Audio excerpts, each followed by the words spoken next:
It's like I woke up from a nightmare, because I finally got away from you, and I ain't never going back there, if it's the last thing I'll ever do. Hey, what's up, everybody? This is your boy A-Star 101, and I'm here to give you my take and my view of this game.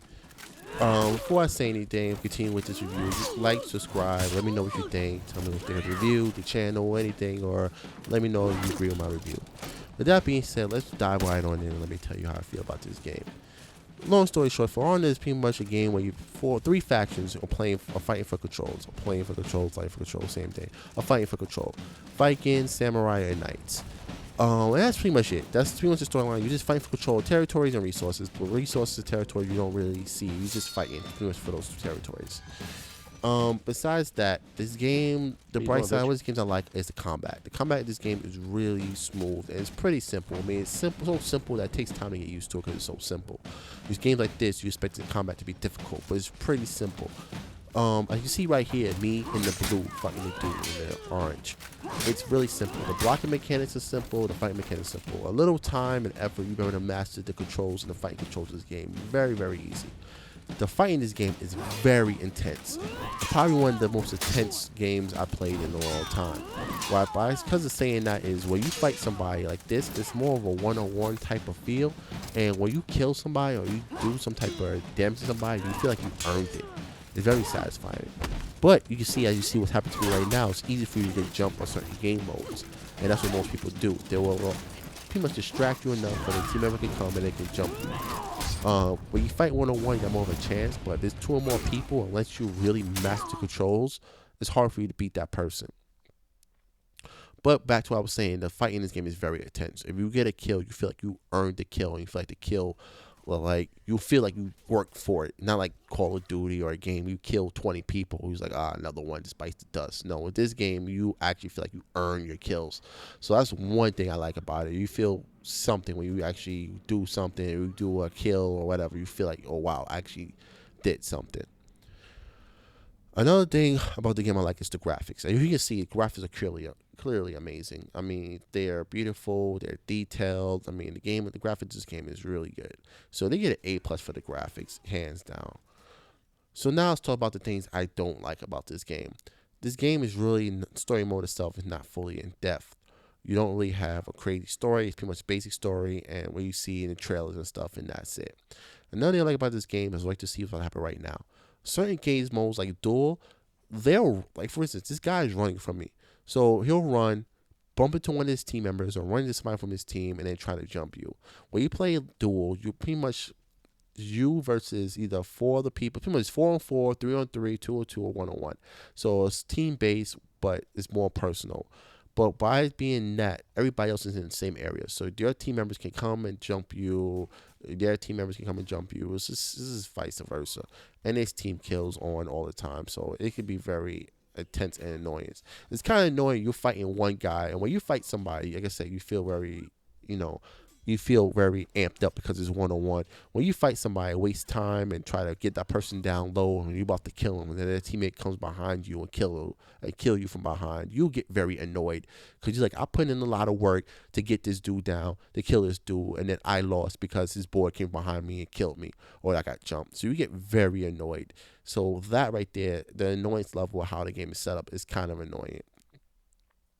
Another thing also is I wish there was a little more gaming modes, a little bit more in depth to the game besides what it is. I mean, the game's pretty okay, but it's not much in depth. Like this game mode right here I'm playing, it's pretty much you capture the territories or you capture the locations.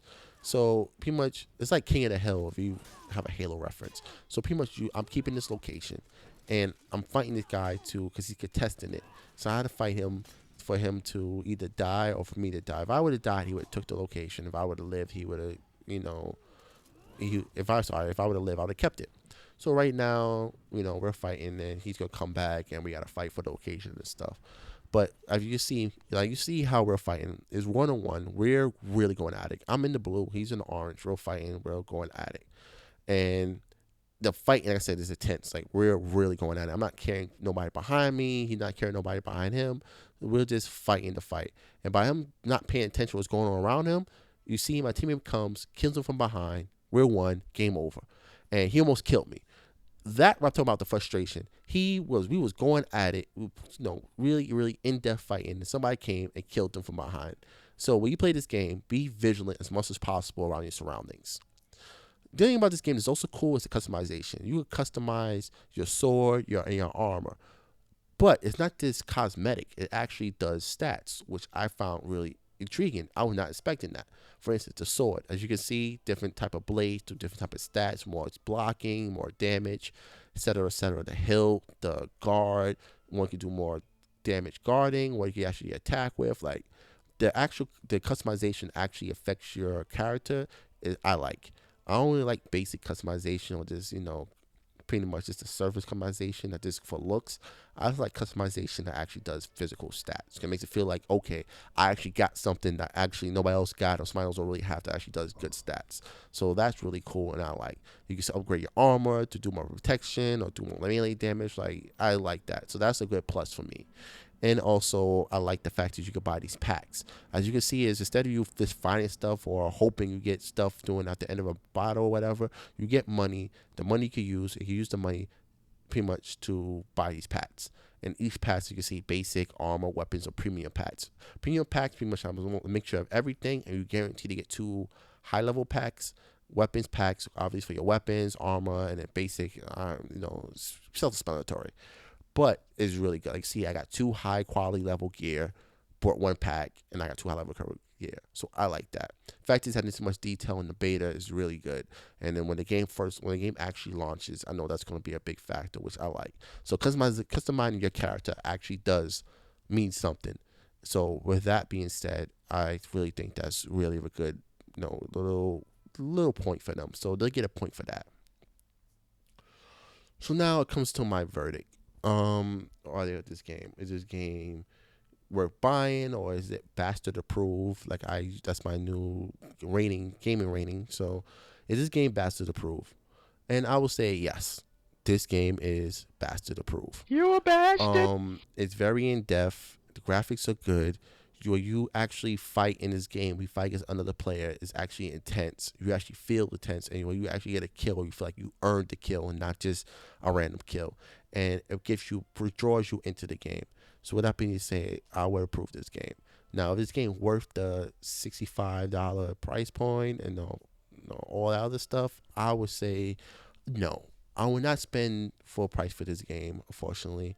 I will wait for this game to go on sale, or if I'll be able to trade the game in, but I will not pay the full price for this game. Unless something else happens in this game that makes it more depth, this game feels like a game that would die down eventually after the first couple weeks it launches. Sorry, this is my opinion. I don't feel like this game has longevity at all. I mean, unless they make it more in depth or unless they add more features, I don't feel like this game will have more in depth. So I could be wrong, but that's just my opinion. But if this game does go on sale, I would definitely buy it. Or I do have something if I want to trade in, just to trade it in, just to get a cheaper price point, I would do that.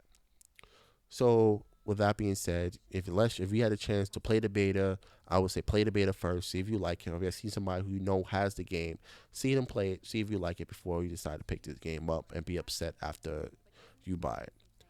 So with that being said, this is your homeboy A-Star 101, your host of mostly Rap Bastard Gaming. Please like, subscribe, leave comments, negative comments. Just tell me what you think about my review. Tell me what you think about the game. Just let me know what you think about overall and what I can do to improve, or you want me to prove certain things, or you want me to do certain type of games. Just give shout outs on what you want me to do. So with that being said, this is your homeboy A-Star 101, and I'll catch you later.